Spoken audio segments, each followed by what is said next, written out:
Part 1. You will hear a woman asking about membership of a society. First, you have some time to look at questions 1 to 4.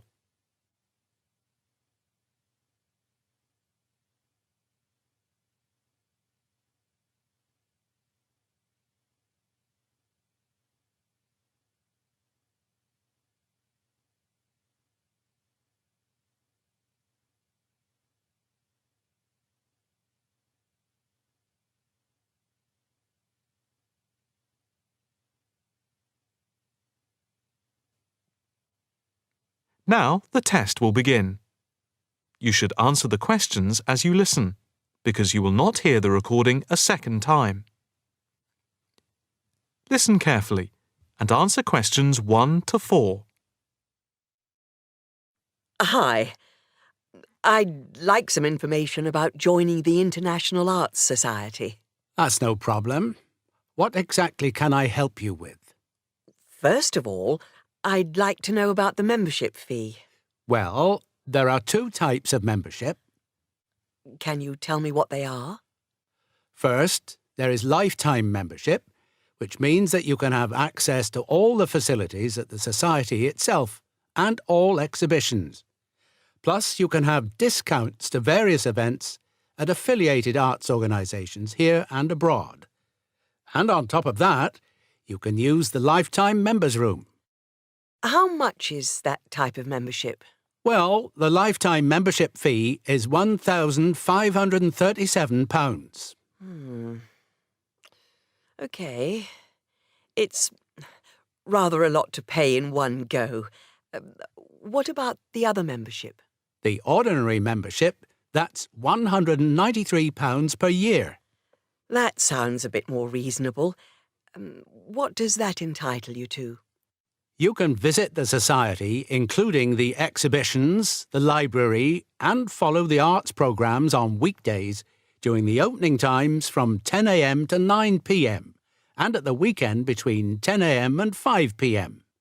On Saturday, if there's a special event like a lecture or restricted showing of an exhibition, then it opens until 9 p.m. So, what is the difference between this and the lifetime membership? In the long run, you save money as you're making a one-off payment. And you have exclusive use of the lifetime members' room. OK. What arts programmes do you run? Well, the Society has a very extensive programme to cater for all tastes. There's a series of exhibition rooms for the permanent collection of paintings, watercolours and sculpture. And then there's a new exhibition area which opened at the beginning of the year. And we run a series of courses and lectures to go with the exhibitions. Can I ask about the lectures?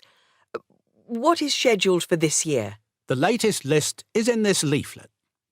Oh, yes. That looks very good. Are all the exhibitions, etc., free if I join? Yes, everything is free. That's fair enough. I think in that case I'll join. Before you hear the rest of the conversation, you have some time to look at questions 5 to 10.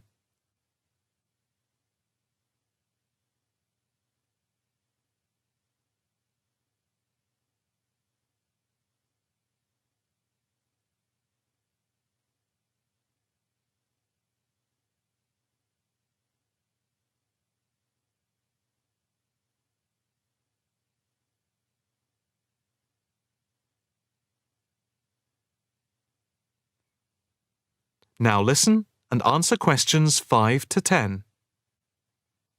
I just need to take your name, address and telephone number. First, your name. Margaret Rochester. I take it that's Rochester. Yes, that's it. And the address? It's 55 Stone Avenue. OK. Avenue. And the postcode? Let's see. It's MA7 4PQ. And a daytime telephone number? Can I give you my work number? Yeah, that's fine. It's 0207 895 2220 and the extension is 6633. Can I pay by credit card? Yes, of course. Do you want to pay for the full year at one time or by monthly instalments? You pay £4 extra a month if you pay by instalments. OK. I think I'll pay by monthly instalments. Right. If you just complete this form, then we can set up the monthly payments. OK. If you just put your PIN number in the machine, I can deduct the first month's payment. Right. That's gone through. Here's your card. I now just need to take your photograph over here, and then I can put it on your membership card. OK. That's it. I'll just print out your membership card. Right, here you are. Thank you. By the way, can I bring any friends to the Society exhibitions and lectures? With the ordinary membership, we can issue a day pass once a fortnight, which allows you to bring a friend in. But you have to accompany them. Thank you. Can I go in now? Yes. You just swipe your card here. That is the end of part 1. You now have half a minute to check your answers.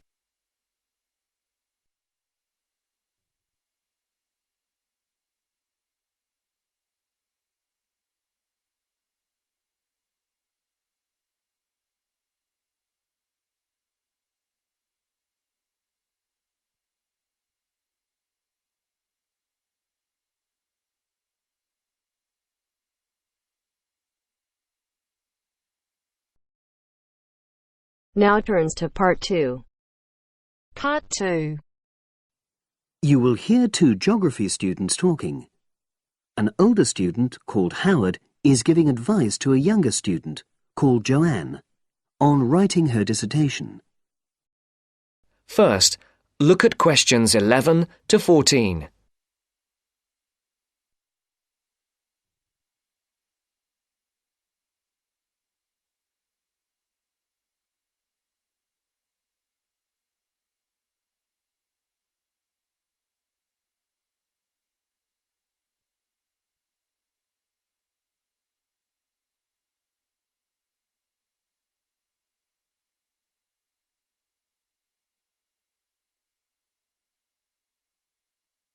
Listen carefully. Hi, Howard. I haven't seen you for a while. Hi, Joanne. Yeah, they're keeping us really busy on the postgraduate programme. But how are you? You'll be starting your dissertation soon, won't you? Yeah, tutorials start next week. I've got Dr. Peterson. You'll remember it all from last year, of course. It's not something you forget easily. Oh. But seriously, although I didn't expect to enjoy writing my dissertation, and in fact I didn't really find it much fun, I wouldn't have missed the experience. I found it really improved my understanding of the whole degree programme, you know, from the first year on. Right. So, what are you doing yours on? Glaciated landscapes. Although I haven't decided exactly what aspect yet. I did mine on climate systems, so I can't help you much, I'm afraid. But you'll be fine once you start your tutorials. Dr. Peterson will help you focus. I know, and he'll set me deadlines for the different stages, which is what I need. My concern is that I've got tons of material on the topic, and I won't be able to stick to the word limit, you know. I remember I had different concerns when I was doing my dissertation. Last year. Yeah, before my first tutorial, I did a lot of fairly general reading, because I hadn't fixed on my topic at that stage. I actually enjoyed that quite a lot, and really improved my reading speed, you know, so I was getting through a lot of material. I was frightened I wouldn't remember it all, though, so I got into the habit of making very detailed notes. So, did you find your tutor helpful in getting you started?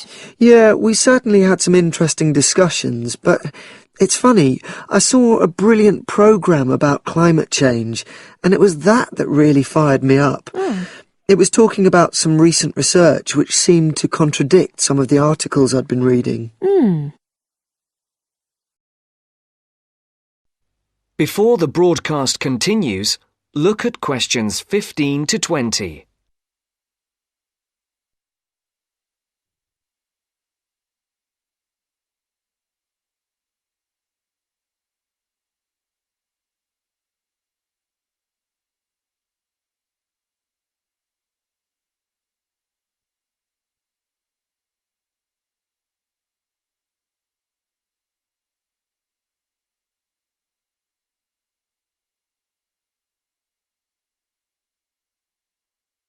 You will now listen to the second part of the talk.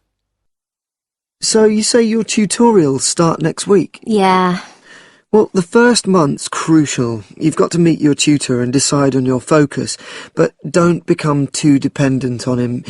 You know, don't see him every week, only when you want to check something. Right.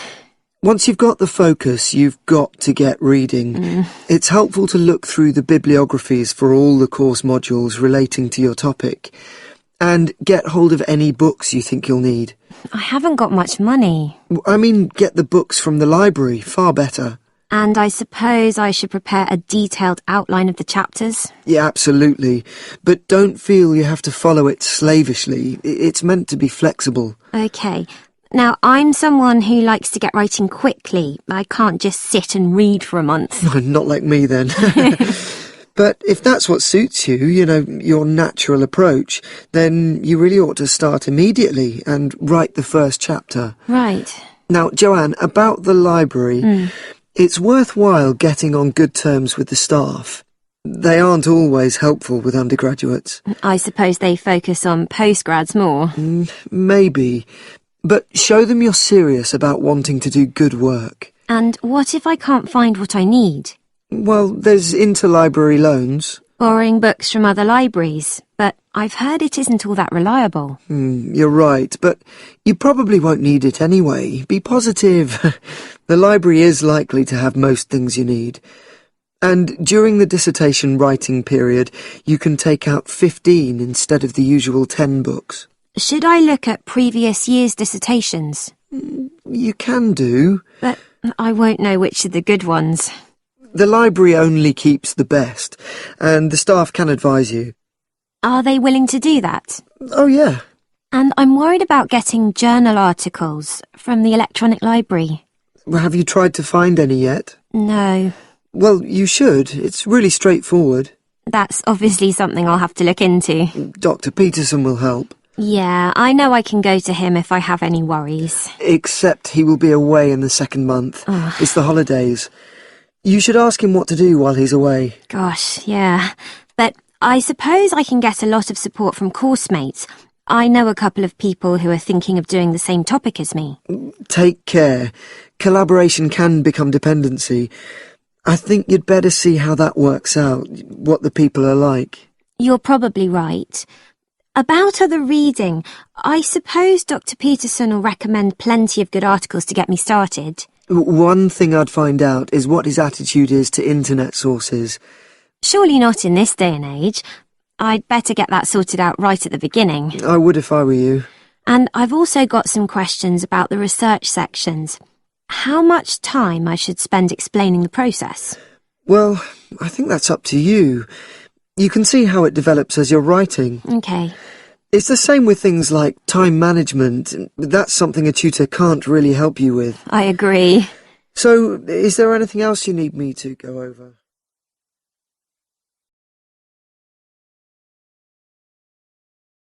That is the end of part 2. You now have half a minute to check your answers.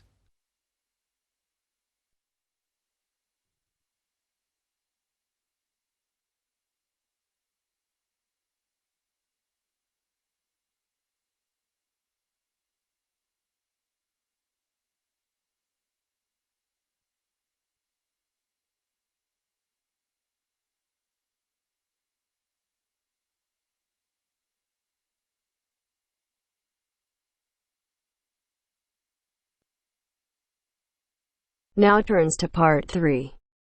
Part 3. Now turns to Part 3. Part 3. You will hear some students talking about an arts assignment. First, you have some time to look at questions 21 to 25.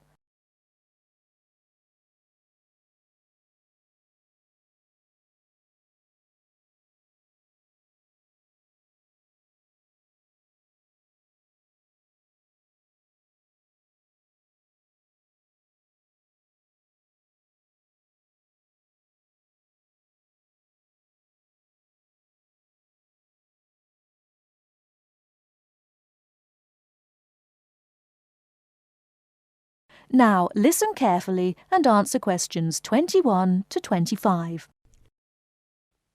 What have you been working on, Arthur? I've been looking into the funding of the arts by the Arts Association. Oh, Mr. Simpson gave you that topic, did he? Yes, it's not too difficult. At least all the facts and figures are easy to find, or I think they will be. I've done a lot of useful stuff already.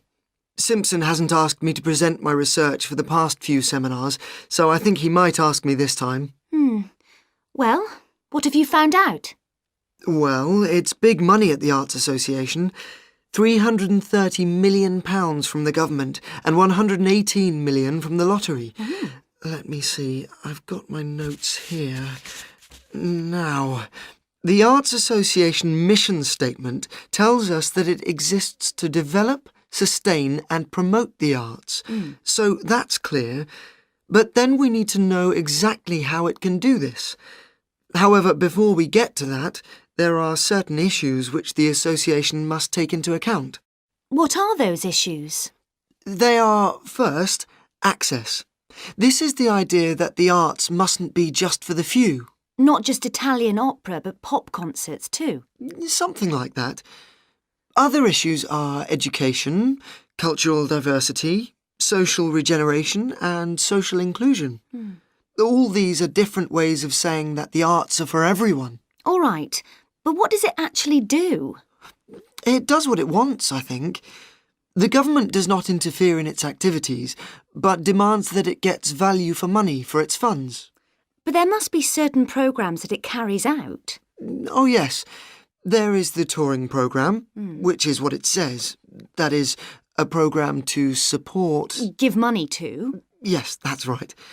To support touring companies, for example, dance companies, orchestras and so on. There is also the recovery programme. What on earth is that? It's a financial programme to give extra money to organisations which are financially in a bad way, or which might have financial difficulties in the future. Like it says, it's for their recovery. It all seems very complicated. It is. Before you hear the rest of the talk, you have some time to look at questions 26 to 30.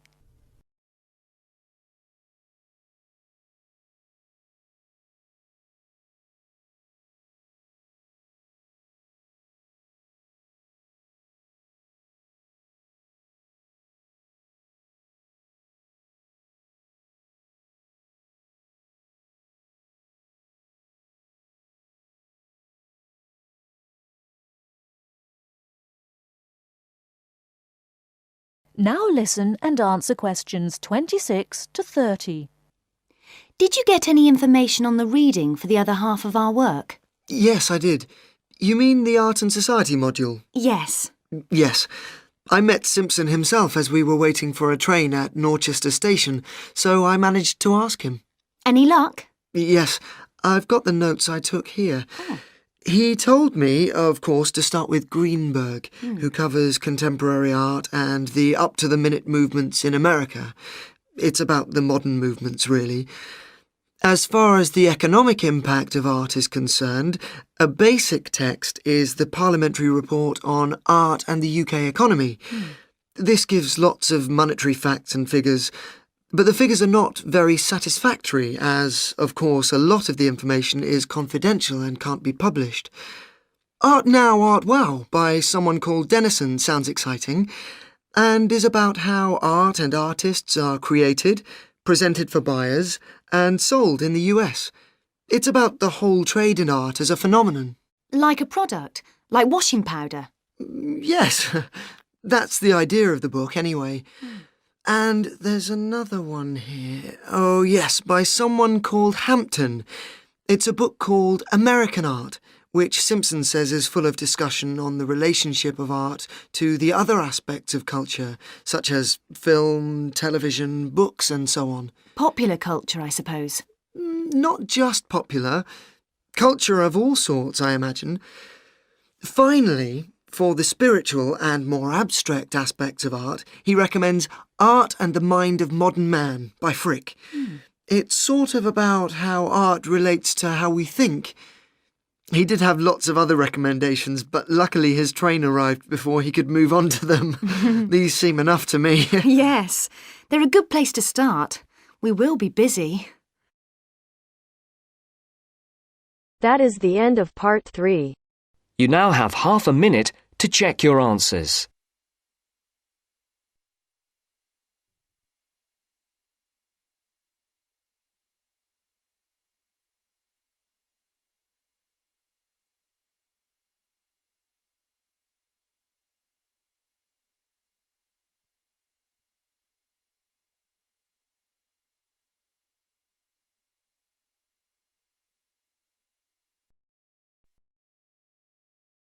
Now turns to part 4. Part 4. 9. Listen to the second part of our lecture. As you listen, complete the notes below. First, you have some time to look at questions 31 to 40.